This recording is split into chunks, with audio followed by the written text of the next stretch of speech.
Welcome back, everyone, to episode 59 of the Minot Business Podcast presented by Bennett Creative Media. I'm your host, Easton Bennett. Before we get started, if you have not already, please rate and review the show. It only takes 5 seconds to leave a rating and a review, and it really helps spread the word to new audiences and attract new guests for you guys each week. On the show today, we have Todd Berning. Todd, how are you today? Good.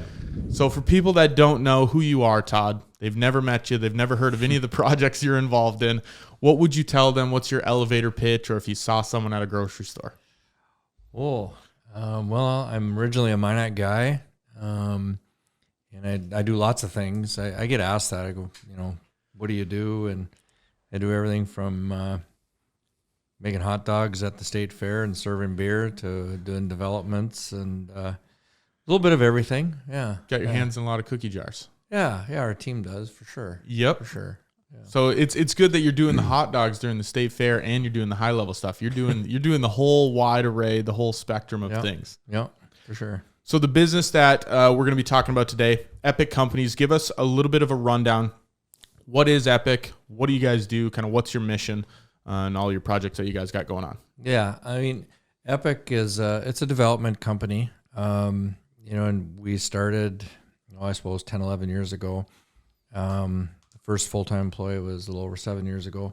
Okay. And, it started with the need for property management in our Fargo market.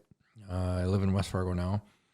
And it just kind of grew from there. And, my first mixed-use building was Beaver Ridge here in Minot. Okay. Across from Minot State. Yep. And it was just a friend and I did that, Bruce Walker. He's a mentor of mine.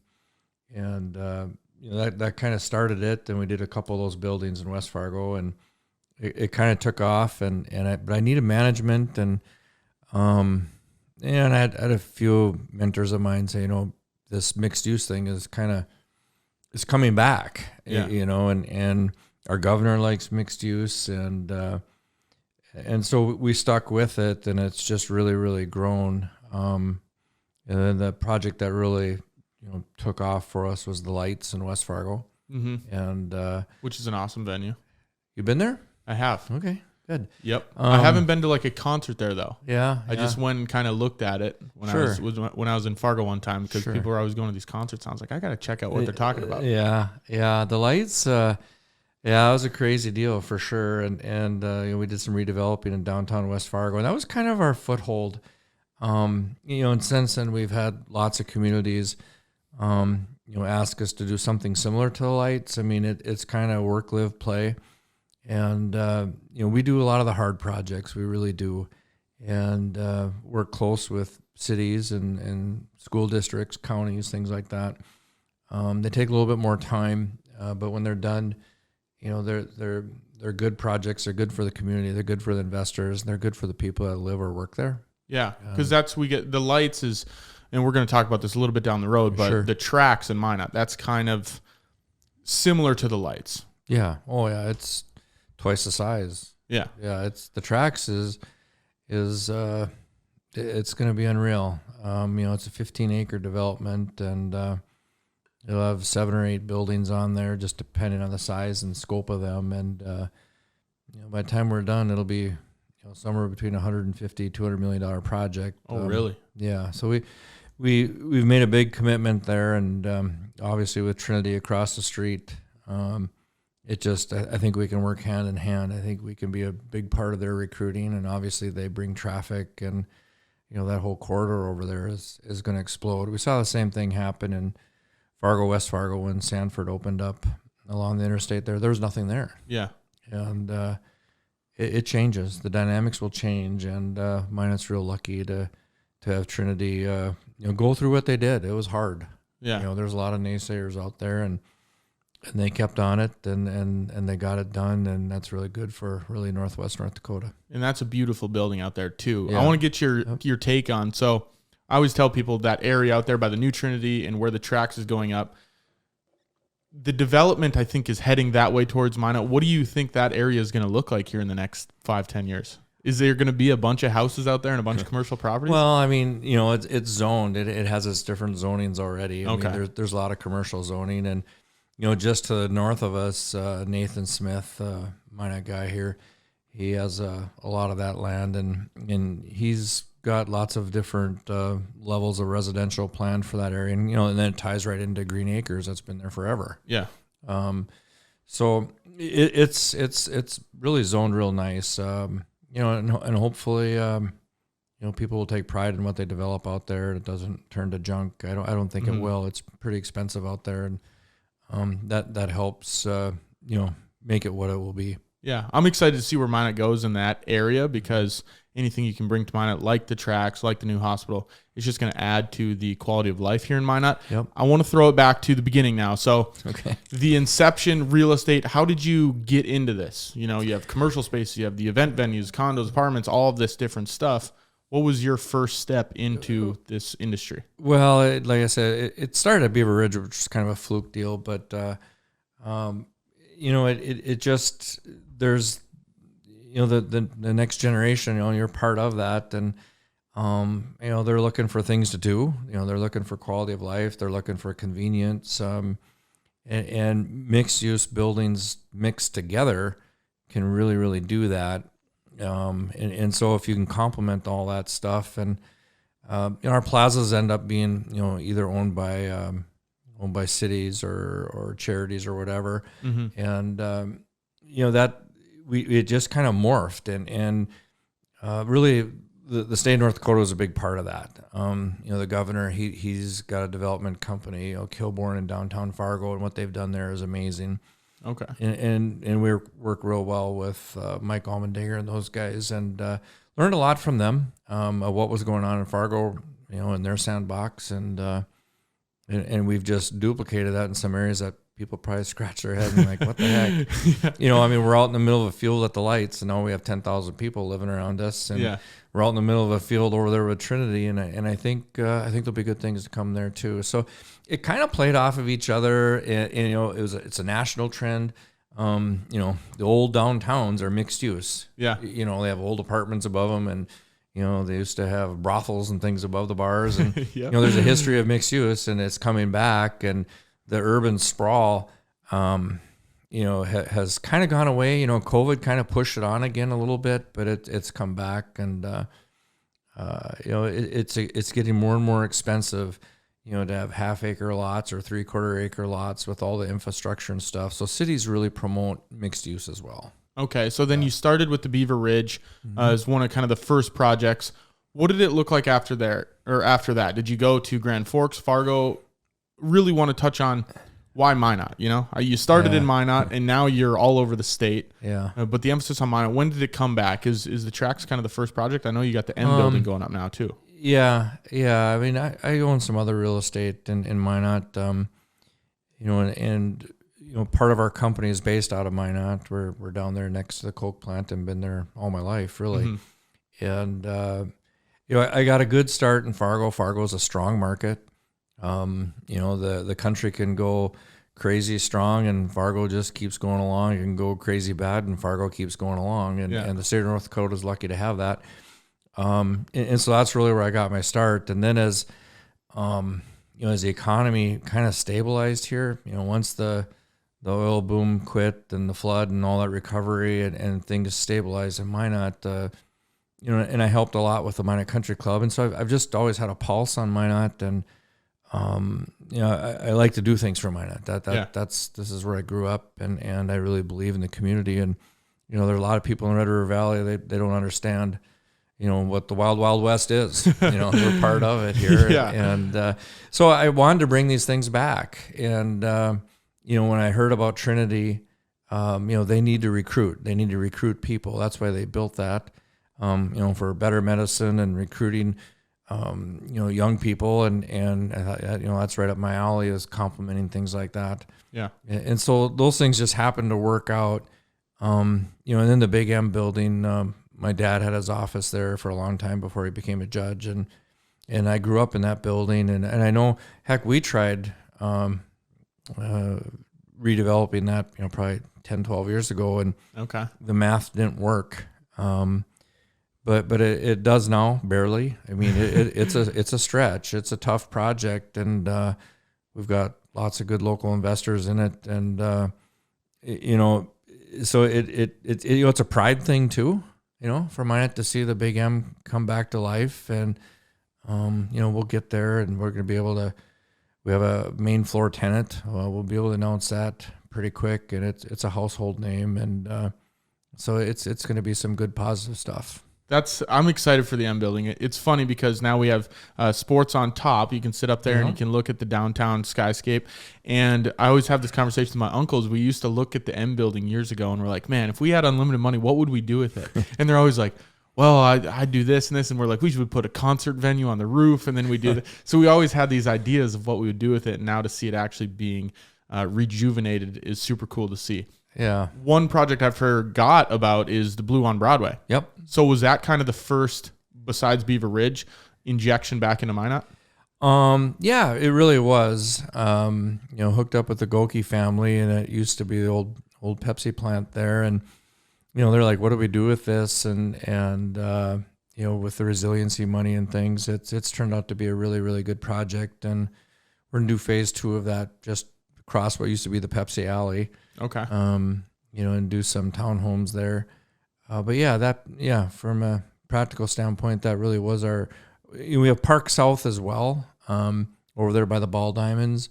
Okay. That's done under our Essential Living, which is a nonprofit, and that's an affordable housing project. And that was kind of a tearjerker in a way. You know, it used to be really, really in rough shape, and we toured that, and it needed some help really bad. And I even had some classmates that lived there, and it's like, how do we help these people? And I'm a believer in affordable housing. And affordable housing to me, you know, should be nice. It should be where you're proud to be, and I think we sent that message across the state with Blue on Broadway, is that, you know, affordable housing doesn't have to be a shack. Yeah. And there's a lot of amenities there, and it's a great location because it's very walkable. Yeah.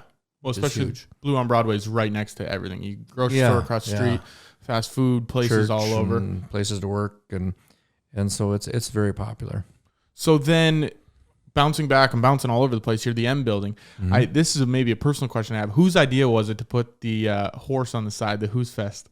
Because I always thought it was an awesome idea. Yeah. It's like a giant billboard. Yeah. It must have been Lance's. I don't know, somebody in our marketing or somebody that, you know, we manage the Huss Fest, you know, as well. And so that's our event division, does that. Lance is in charge of that. I don't know if it was him or marketing. I better be careful. But, you don't want to give not my idea, that's for sure. Yeah. And looks like we're going to have it there for 2 Huss Fests, but it'll be coming down when we start changing out the glass, which I don't know if that's this winter sometime, but yeah. Okay. Because what does the time frame look like on the M building? Is that out there in public next fall? Okay. It got pushed back a little bit. You know, the glass market's been kind of crazy and doing some different things, but it's all gutted out, and bids are coming in now. And but next fall she'll be ready to roll. And we've got 8 condos on the top 2 floors, and I think we sold 1, and we've got another one we're working on. Okay. And those are those like nice like penthouse condos? They are. Okay. The top floor, those, and there's underground parking for those folks. And then floors 4, 5, and 6 are apartments. There's 8 per floor there, and then has some office on 2nd and 3rd, and then we have a first floor tenant as well. So it'll be good shape. Yeah, I'm super excited to see the announcements you guys make of who's going to be going in there again. Like I said, me too. It's been good. We'd always go back and forth. What would we do with that? What would we do with that? Yeah, lots of ideas for sure. Well, if you ever need any ideas, me and my uncles can be. Who's your uncle? Matt and John Carlson. Oh, okay. Do you know them? Yeah, no, I don't. Okay, so yeah, I know your grandma. Which grandma? Carol Syme. Okay. Yeah. She used to work. She used to sling beer for me at the fair. Well, look at that. Yeah. Well, look at that. Oh. But yeah, let's go into kind of the growth then. Day one of the company to where you're at today. What did that growth look like? When did you kind of know that, okay, we need to start putting in a structure here that allows us to get to where we want to be? Yeah. You know, locations all over North Dakota. Yeah, we've been, you know, we're stabilized now, but it's probably 3-4 years ago. Those 2 years is where things started to happen, and you know we just went over 100 employees last week, I think, and it kind of takes you into a different world of benefits and things like that. But we that's when we realized that some things are going to change here, and so we have the event side, we have the property management side, which is leasing and maintenance, and then we have the capital side. We're raising capital, and then we added on architects and construction management team. We have a big construction management team. Okay. And so it takes time. You got to build your highways and your lanes and your pyramid, and pyramid's not about a power thing. It's just about the responsibility flow and who answers to who, just to keep things organized. And we have lots of accountants. That's for sure. Were you prepared for the growth, or did it kind of come up pretty quick? No, I mean, for the most part, I mean, there's always wrinkles in the road, and we knew we wanted to get to about 125, 175 million a year, just depending on the scope. And we say no to a lot of things. We really do. Yeah. And kind of pick and choose, and we hope we pick the right ones, and not always. I mean, sometimes you get wrinkles thrown at you, but I think for the most part, I mean, there's always surprises. There's always, oh boy, you have those days. But if you're we have a lot. I mean, we're 90% North Dakota investments, and investors, and that's really important to us. And if we can deliver a return, whether it's through the appreciation of the projects and cash, and but it's also important to see making a difference in the communities as well. So for people that are maybe on a smaller scale where they're looking to start growing their company, what would be some advice you could give those people to be fully prepared for the growth they're about to go into? Maybe it's not on the scale of getting to 100 employees, but maybe they're bringing a team from 2 to 3 to 10 to 15. Yeah, I mean, even when we went from 3 to 20, that was a big deal. And employees are expensive. It's more than their salaries and things like that, and it takes capital. It takes a great banking relationship, and you got if you're the idea guy and someone else is the number guy, you got to have a good number guy. You got to have somebody that understands that and understands cost. Are you the idea guy? Or are you? I'm a little bit of both. Okay. I am the idea guy, and I do crunch numbers, but I have a lot of number people, and that's a big deal, and I'm not kidding when it takes lots of number crunching and projections. Projections are huge, and being honest with yourself, and being conservative, because the bumps in the road will come, whether it's through the government or it's self-inflicted. Yep. The bumps in the road will come, and you have to, adversity is part of the deal, and you the harder you work, the luckier you get, and it takes a lot of hard work. And I guess I'm a believer in, if you're looking for the home runs, which there are people that are, and some are successful doing it, and others are not. I'm not. I'm just like, if you enjoy what you're doing and you're happy and you're making a living, you're in a lot better shape than some other people. You're doing the slap singles? What's the slap singles? Just, lefty slap it over third base. Oh, yeah. Baseball. Okay. Yeah. Oh, gosh. No, my kid will listen to this and go, Dad, you don't know what that is. Yeah, absolutely. Singles and doubles. Yep. So then you mentioned these people that are crunching numbers for you and having these number people. How do you find good people to build out a team to work around you? It's, and everybody talks about culture, and we have I think we have a really good culture. We worked hard at it, and interviewing is a tough process. I mean, you look at transcripts and you look at, where they came from and what their experience is. And, we look for a blend, we look for just a blend as a whole. And, but it's, don't be down if you're having a bad day interviewing. The right people come across, and we're lucky now. We have a lot of people that want to work for us. Yeah. Because they look at us and our communication in the outside world through our websites and things. So we have marketing people. We have basically an in-house advertising agency and great team there, and we put out an ad and we get a lot of people, but that doesn't come overnight. And not everybody works, every year we have 2 or 3 people that, we either part ways with, or they part ways with Epic, and that's okay. If there's not a fit either way, you're better off just to talk about it and move on. And I think that's really, really important, because we're all human and it doesn't always work. And, so it's extremely difficult, but there's a lot of good people, everybody loves North Dakota people. Yeah. If you're a North Dakota person, nice, North Dakota nice, and you go down to Arizona or Florida, they hire you because that's good work ethic. Yeah. And we do. We have really a lot of smart people, and you always want to hire people smarter than you. And I think that's really, really important, and recognizing that. And, we are so blessed with lots of very, very smart people, and a lot of smarter people than me, that's for sure. So I've only ever done one job interview, and it was at a golf course when I was in high school to be a bag boy. Which golf course? The country club. Oh, there you go. It was nice. I just scrub the clubs and then get a $5 tip. It was a good time. Yeah. But for the people that, what do you look for in the interview? What like kind of stands out? Is it I assume it's a mix of a lot of different things. Yeah, it is. It's you got to go deep. It's more than cufflinks and things like that.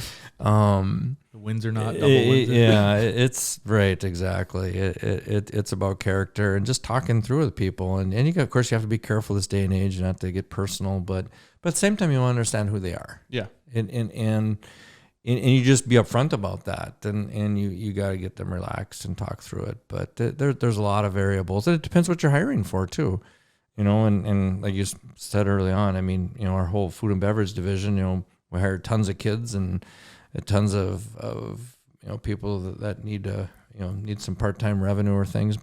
And then we have, really, really well-educated people that, come from, Mackenzie's from Purdue or wherever she got her degree at. It's so you have a balance there, and you have to adapt to that. Yeah. Because a 17-year-old kid, their priorities are different than the 32-year-old. Yeah. And so you do, or if you're interviewing somebody that's in their late 50s, this might be their last stop. Yeah. And so you just have to be careful there. So you also mentioned banking relationship and how that's so important. Do you want to touch on that a little bit more? What do you mean by that? Banking's huge, and loans and services and things like that. And North Dakota, having a bank in North Dakota, I don't think a lot of people really understand how great of a tool that is. And it's amazing that other states haven't copied that, because really what that does is that gives small banks, small North Dakota-owned banks, the chance to compete. Okay. And be able to handle bigger loans and participate, whether they're participating out debt or they're buying pieces of debt. Bank of North Dakota, you see the retail side of Bank of North Dakota, they help with student loan programs and things like that, which is awesome. But they really help local banks grow and stay competitive with the big boys. And but banking relationships, and you want to spread it out. Maybe banks don't want to hear that, but they should, because they don't, they don't want all their eggs in one basket either. And so you want to spread it out. And some banks are better at certain things than others are, and I think you have to recognize that. Some are better at home mortgages, and some are better at commercial, and some are better at big commercial, and and they have buckets. But understanding bankers and getting to know bankers, I think is really, really important, because the good ones, they want to understand you, and they all understand your risk and your reward. And we couldn't have done the lights without some outside the box thinking. And a lot of times your outside the box thinking comes from smaller banks, because the big banks have a lot more regulations. And I'm not bashing on big banks. There's a role for them big time. But if you're a small business guy, sometimes you just need a little different profile. And so we spend a lot of time on that. And, we've got probably half a dozen outside the box bankers, and we probably work with, 15, 20 banks. We work with a lot of banks. So do you think relationship wise then, I know a lot of people that might be just starting a business or whatever it might be, if they go to the bank, they go to the teller, they do their thing. Do you think it's important to build that banking relationship with a specific banker? Sure. Yeah, absolutely. Yeah, it definitely is. And, if you're getting into the commercial world, you want to find a commercial banker, and you probably want to find somebody that's a little bit more of a veteran, and that's been around. But there's good young people too, obviously. I give Jersey Benson here in Minot a lot of crap because he's a young guy, but he's a really good guy. He's learned his stuff, and we've taught him, and he's taught us. And but there's a great case where we really didn't know him that well at First Western, and got to know him, and we have a really good relationship. We really do. I played men's league hockey against him, so I know him a little bit. Bump him extra in the boards for me. Yeah, so that one's from Todd. Yeah, there you go. All right, before we get into any more questions, we're going to hear from this week's sponsor, Midco. Is your business moving up and to the right? Put Midco's business technology to work for you so you never have a slow day at the office. From premium internet and phone plans to custom private networking and advertising, they have a solution for every type of business, large or small.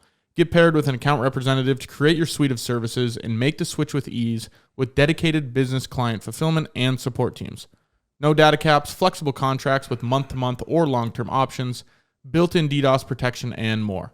Explore services and request a free consultation at midco.com/business. Okay, Todd, so I want to go a little bit more into community involvement here. How are you and your team at Epic ensuring that these developments that you have are more than just physical structures, and they actually truly enhance and elevate the communities that you're going in? Sure. You must be reading the other guy's blog or something.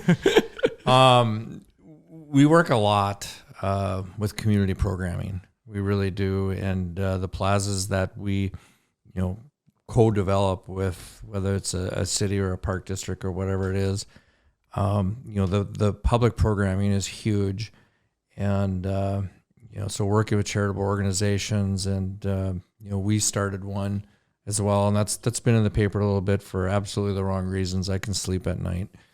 We're doing just fine. And, but I get it. Gaming in North Dakota is controversial right now. I mean, the e-tabs are going crazy, and there are people abusing it. There's no doubt about it. And, but what you do is you have to work with the community on the long-term vision of what these plazas are going to be.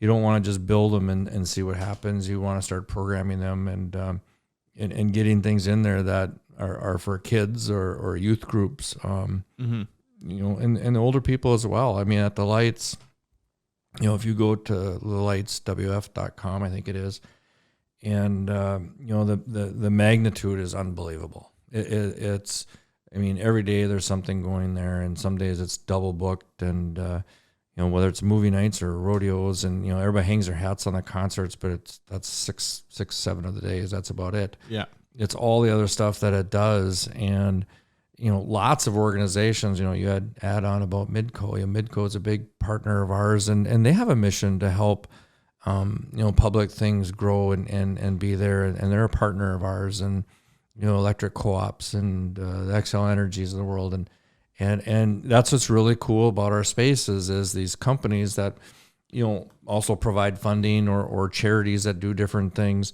They're starting to use our plazas more and more for community events. 365. In the winter we switch over to ice, and you have it's always hockey, but there's a lot more to it than that. It's our skate rental program, and we had 30,000 kids go through the rink last year, and that's the ones that we can keep track of. There's other ones we can't. But then you do broom ball, and you do the handicap hockey. I can't think of the name right now, but you do different things there, and we definitely set aside time for underprivileged families and kids, and that's part of it, and that's in West Fargo, that was part of the goal, is to get some public programming in space and that high growth area on the south side, and then redevelop the downtown, and we did both. And that's what we're going to do with the tracks. No question about that. And I think Trinity's going to be a good partner with us. We've had lots of conversations with them, and there'll be others on board too. No doubt about it. So we're looking forward to that, and that's going to have. It's twice the size of the lights. One half of it's going to look and feel a lot like the lights. We'll have the the harder surface, and it'll have a rink in the winter and stuff. And then the other side of it will be more of a grassy area to do that type of programming. Okay. Yeah. Yeah, because that's what I was going to ask. We didn't dive into it a ton, but the tracks out there, for the people that don't know, what kind of is it? What if you had to give like an elevator pitch? Like it's apartment buildings, right? Yeah. With commercial space on the bottom, and then it's a mixed use development, and it's going to have a lot of active businesses on the main floor, and then the second floor could be office and other types of businesses, and then it'll have apartments and condos on top. We're going to put a hotel out there. They'll have a parking ramp out there, and each side, one side of it will be more hardscaped, where you can.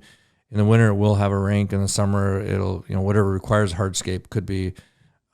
Could be concerts, could be movie nights, could be whatever, in trade shows and things like that.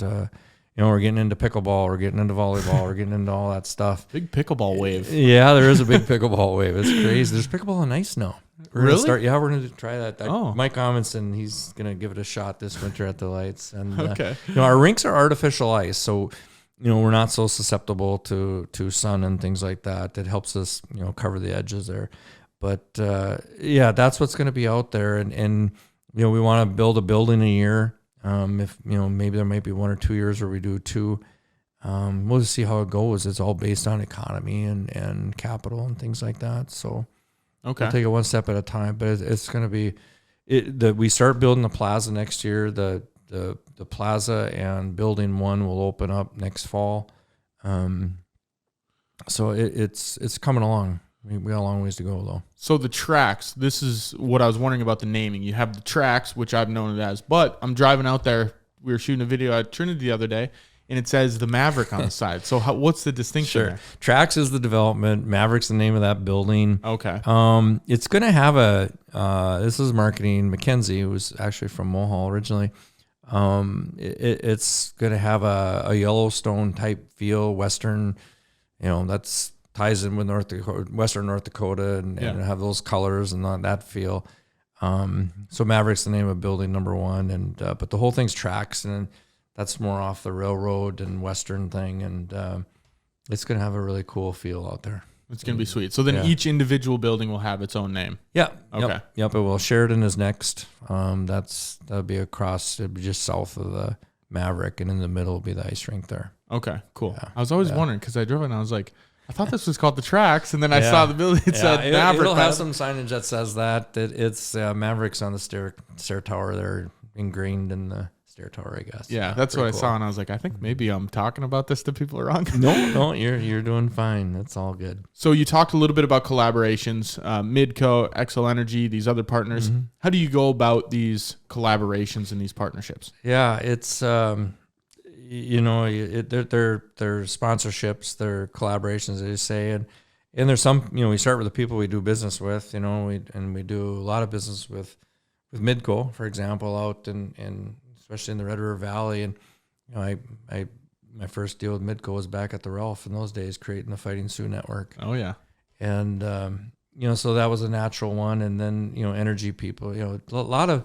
Those type of companies, public service companies and things, in media and beverage people and things like that. And that's kind of your start. But, if you go to the lights, it's everybody. It's banks, insurance. I mean, it's really, really grown because they want to be a part of it, because they appreciate what it's doing to the community. And it's division. Sometimes, I have to recognize that, when I can see something 7 years from now where it's going to be like, that doesn't mean everybody else can either. Yeah. But at least now we have the lights where people can see the finished product. You can point to something. You can point, downtown Grand Forks has the beacon, and the second building is going to be coming online here in a few months, but the beacon is really going to be nice. It's downtown Grand Forks has really changed, and it's for the good. And they've got a full-blown grocery store down there, and they're attracting that young crew and building a new hospital and things. So, North Dakota's got a lot going on. There's something the 4 big towns, and I'm not taking anything away from the Dickinsons and Jamestowns either, but there are people investing back in North Dakota, and I think that's really, really good. We've got a lot of good things that we take for granted. Growing the state, yeah. I mean, we were just doing a project here in Williston, talking about all their developments they have out there, and it's super cool to see the things they're adding. You talk about, rejuvenating a lot of these downtown areas, which I think there's a certain aura about living in a downtown area, having that downtown feel where you might feel like you're in a big city, but you're not in a huge city where you can still feel like you're in that small town. What do you think that whole fascination of kind of the downtown feeling is? Well, it's convenience. It's just, if you can work, play, and live all in the same area, that's really, come full circle. And technology's helped with that too.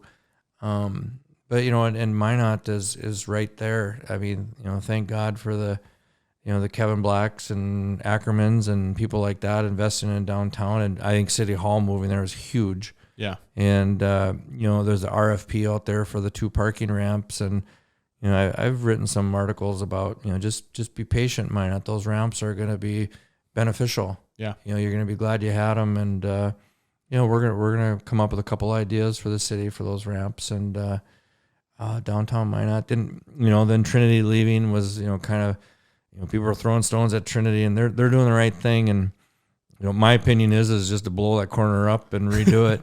It served its time well, and there's no taxes being generated there, and it'd be a great place to do something like that. But downtown Minot's handling it just fine. I was gonna say, there's a lot of. Has Trinity announced what they're doing with that corner yet, or no? Okay, no. All their buildings down there. Yeah, I mean the white building, the old Fisher Motor building, that one they're going to keep as a clinic for a while. That's what I've been told. Okay. By people at Trinity, but the rest of them are kind of, I don't know. They've something's going to have to happen there sooner or later, and I think it's a real opportunity because hospitals don't pay property taxes, so the city can step back and say, hey, if we can, blow those buildings up and put some taxable infrastructure there, that helps everybody, and you move on, and there's some good economic tools to do that, and hopefully that'll happen someday. Yeah, I think it'd be cool to get some newer buildings down there, like what you guys are doing in other developers. So it can be more like a Fargo downtown, Bismarck downtown, Grand Forks downtown, just pumping more into that downtown is super cool to see. Yep. When you go into these communities, is there like research before, during, after with the people of the community to get their feedback? Oh, for sure. For sure. We've done a condo study here. There's not a lot of apartment information here. That's, and so we've done some of that, but we have Maxfield and HLA and different people that have already been here and help us decide, what we're going to do. And that's really, really important is, you have your gut, but then you need sometimes you need a bucket of cold water to go on top of you sometimes, Yep. And, sometimes you listen, sometimes you don't maybe, but, you definitely have to do some research. At least you see what they're saying, and if it's complete and utter just garbage, then you say, well, at least we tried to ask them. Yeah, no doubt about it. So pivoting a little bit now into the marketing, I know marketing in the real estate and development sector looks different than if you're marketing for a regular business, like just a retail business or whatever it might be. Sure. How do you guys look at the marketing landscape for your industry? It's we have several different customers. We have apartment, and and our apartments most of our apartments are not aimed at families because they end up in some type of economic development tool, and school districts would rather not have families in those. And something I learned from a school district in West Fargo a long time ago, but they're usually not targeted at kids. I mean, we have kids that live in them. But you have a target market for wherever your project is, and who is your target, and where are you, and things like that for the apartment side. Commercial is a little different. It's the mass medias of things don't work as well, or social media platforms as well for a commercial. That's more door knocking, and then you have condo people. That's a different segment as well. I mean, that's just different demographic of people, and then we have our investors. So those are our four, and then you get into the event side. That's totally different. Yeah. And so our database is growing. I marketing last week. I think we're at over 140,000, people that we touch through our databases, and CMRs and tools like that with these platforms is just crazy. Yeah. It's expensive up front and it takes, manpower to maintain it all the time, but there's a high return on that. And I think that's really, really important. I mean, you're trying to get through all that, and you really have to study, and we study a lot of Google Analytics and things like that.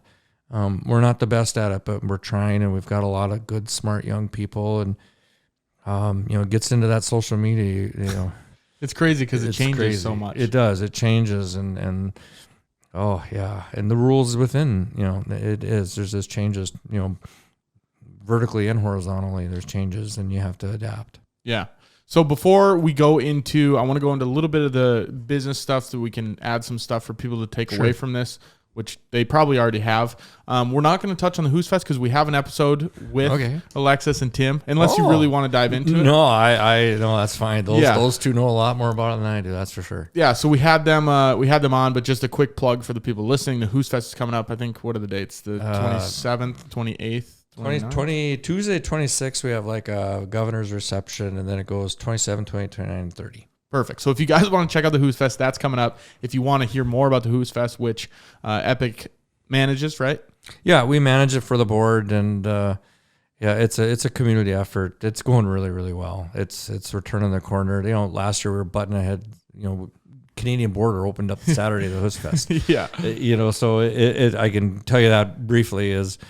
Camping's up, booths are up, the core things are up, people living in the homes that are bringing in people are up. So it's a lot of good signs. And I think it's a reinvented Who's Fest. And, if you haven't been there recently, it's going to look a little bit different. So for sure. It's morphing. I mean, you got to protect the heritage of the old, but then, Scandinavian on a modern scale and a younger scale, there's a whole different dynamic to it. And, Jessica, our president, Jessica Ackerman, she's doing a nice job of working through that transition. Yeah. So if you guys are looking to check out the Who's Fest, definitely do that here at the end of September.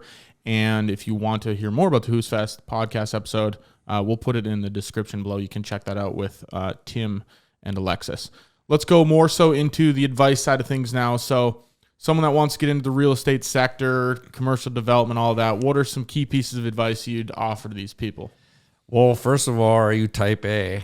I mean, or you better get somebody type A. I'm not. I'm an introvert. But if you're going to get into real estate, you need to be able to communicate with people and be out there and understand and it's really listening. You got to do a lot of listening in real estate and what people are looking for, and everybody's different, and that's the first step, and poke your toe into it a little bit, or just one step at a time. Don't go in with everything, because my dad was a lawyer, and he didn't let me be a lawyer. He said, because the world's got too damn many of them. Yeah. And there's lots of good lawyers, but there's a few bad ones that make the whole legal system sound not good. Yep.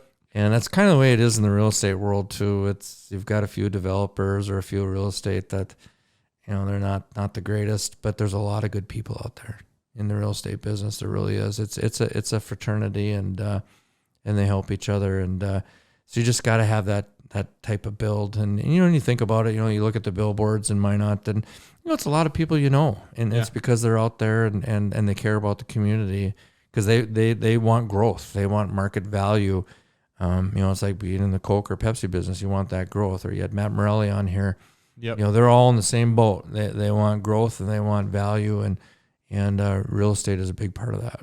So if you're looking to get into real estate, you can take that piece of advice. Yeah. My question about real estate, sometimes it can be risky. How do you handle the risks when you're going into, these investments? Well, yeah, I mean, the risk reward, it's, real estate's a couple things. It's the value of what you're buying, and the value of what you sell, or value of what you lease. And, you get into the high profile ones, and the risk reward is higher. Yeah. And within your portfolio of whatever it is, whether, you have a couple old pieces of real estate and you want to dabble into something newer, keep that balance. And it's kind of like with life, you got to keep balance or you might tip over.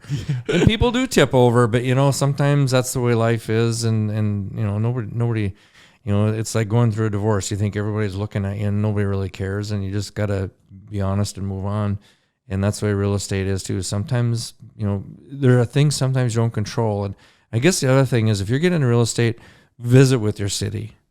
Visit with city planning. Okay. They know a lot of stuff of what's going on that, isn't in the paper or media, and it's not on purpose. It's just, that's the way it is. But honest to God, spending some time, and I know a lot of good realtors do. They spend a lot of time with the city planning and county planning and people like that, just to make sure they understand where things are going. At Minot, is a great example with all the different flood stuff. What you may think is the way it is today might not be because, they're going through changing things. Yeah. And so communicate really well with your city planning, really. So Todd, future of Epic companies, what can you tell me? What's on the horizon in the next 5, 10, 15 years? Well, we're stable. And I think that's important. We're starting a real estate trust. We start that. We've been working on that for over a year, and that'll start in January. And I've got some good mentorship there, and that'll be a big deal because that'll open up who can invest with us and some different things like that, and create some long-term stable value and pool things together. And so that's probably our biggest thing that we're doing. We're launching a brand of hospitality.